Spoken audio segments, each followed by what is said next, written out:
எசேக்கியேல் அதிகாரம் 43. கோவிலுக்குள் ஆண்டவர் வருதல். பின்னர் அம்மனிதர் கிழக்கு நோக்கிய வாயிலுக்கு என்னை அழைத்து சென்றார். இதோ, இஸ்ரவேலின் ஆண்டவரது மாட்சி கிழக்கு பகுதியிலிருந்து வருவதைக் கண்டேன். அவரது குரல் பெரு வெள்ளத்தின் இரைச்சல் போல் இருந்தது.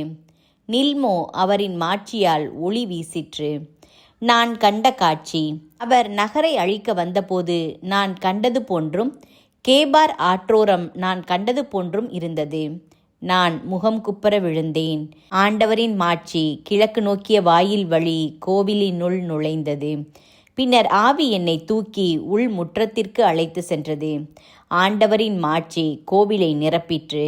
அம்மனிதர் என் அருகில் நிற்கையில் கோவிலிலிருந்து வேறொருவர் என்னுடன் பேசுவதைக் கண்டேன். அவர் உரைத்தது, மானிடா, இது என் அரியணையின் இடம், என் கால்மனைக்கான இடம். இங்குதான் நான் இஸ்ரவேலருடன் என்றென்றும் வாழ்வேன். இஸ்ரவேல் வீட்டார் இனி ஒருபோதும் என் திருப்பெயரை தீட்டுப்படுத்த மாட்டார். அவர்களோ, அவர்கள் அரசர்களோ விபச்சாரத்தினாலோ, அவர்களுடைய அரசர்களின் உயிரற்ற சிலைகளினாலோ தொழுகை மேடுகளில் தீட்டுப்படுத்த மாட்டார்.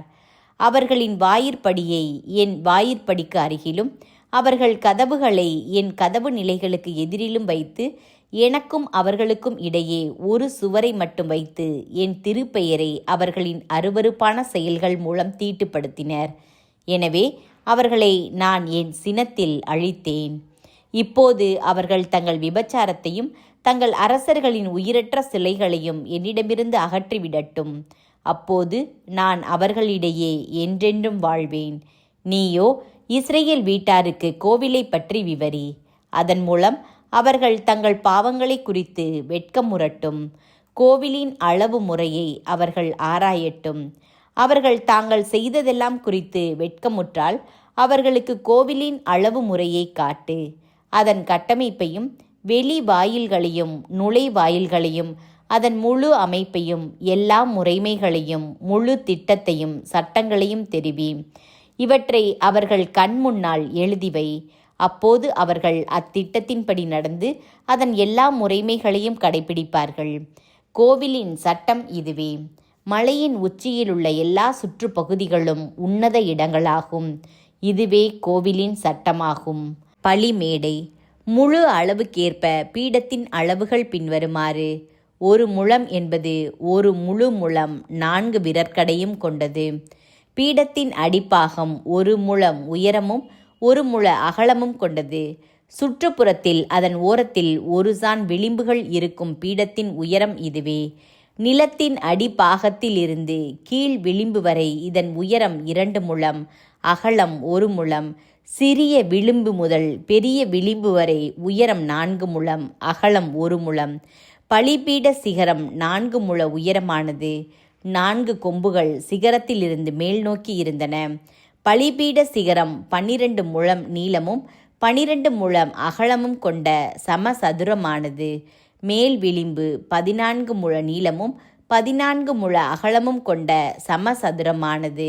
அதன் கனம் சுற்றிலும் 1/2 முழமும் அதன் அடிப்பாகம் சுற்றிலும் 1 முழமுமாய் இருந்தது. பீடத்தின் படிகள் கிழக்கு நோக்கி இருந்தன. பலிமேடை அர்ப்பணம். பின்னர் அம்மனிதர் என்னிடம் கூறியது, மானிடா, தலைவராகிய ஆண்டவர் கூறுவது இதுவே: பீடத்தை கட்டிய பின் பீடத்தில் எரி பலியிடுகையிலும் குருதி தெளிப்பு பலியிடுகையிலும் கடைபிடிக்க வேண்டிய ஒழுங்குமுறைகளாவன. என்னை அணுகி வந்து என் முன்னிலையில் என் திருப்பணி புரியும் சாதோக்கின் வழிவந்த லேவியராகிய குருக்களுக்கு ஓர் இளம் காளையை பாவம் போக்கும் பலியாய் தர வேண்டும். இது தலைவராகிய ஆண்டவரின் அறிவிப்பு. நீங்கள் அதன் இரத்தத்தில் கொஞ்சம் எடுத்து பீடத்தின் 4 கொம்புகளிலும் மேல் விளிம்பின் 4 முனைகளிலும் சுற்றுமுள்ள சதுரங்கள் முழுவதிலும் தடவ வேண்டும். இவ்வாறு பீடத்தையும் புனிதப்படுத்தி அதற்கு கரை நீக்கம் செய்ய வேண்டும். பாவம் போக்கும் பலிக்கான இளம் காளையை கோவிலின் பகுதியில் தூயகத்துக்கு வெளியே குறிப்பிட்ட பகுதியில் எரிக்க வேண்டும். 2ஆம் நாள் 1 மாசு மறுவற்ற ஆட்டுக்கிடாயை எடுத்து பாவம் போக்கும் பலியாக செலுத்த வேண்டும். இவ்வாறு இளம் காளையினால் புனிதப்படுத்துவது போல் பீடத்தை புனிதப்படுத்த வேண்டும். அதை புனிதப்படுத்தி முடித்த பின் நீங்கள் மந்தையிலிருந்து மாசு மறுவற்ற ஓர் இளம் காளையையும் ஒரு வெள்ளாட்டு குட்டியையும் பலியிட வேண்டும். அவற்றை ஆண்டவரின் முன்னிலையில் படைக்க வேண்டும். குருக்கள் அதன் மேல் உப்பு தூவி அவற்றை ஆண்டவருக்கு எரிபலியாய் அளிக்க வேண்டும். 7 நாள்களுக்கு தினமும் பாவம் போக்கும் பலியாய் நீங்கள் ஆட்டுக்கிடாயை கொடுக்க வேண்டும். மேலும் நீங்கள் மந்தையிலிருந்து மாசு மறுவற்ற ஓர் இளம் காளையையும் ஒரு வெள்ளாட்டுக்குட்டியையும் கொடுக்க வேண்டும். 7 நாள்களுக்கு அவைகள் பீடத்திற்காய் பாவக்கழுவாய் செய்து அதை புனிதப்படுத்த வேண்டும். இவ்வாறு அவர்கள் அதை அர்ப்பணிப்பார்கள். இந்நாள்கள் முடிந்த பின் 8ஆம் நாளிலிருந்து குருக்கள் எரிபலிகளையும் நல்லுறவு பலிகளையும் செலுத்த வேண்டும். நான் அவற்றை ஏற்றுக்கொள்வேன் என்கிறார் தலைவராகிய ஆண்டவர்.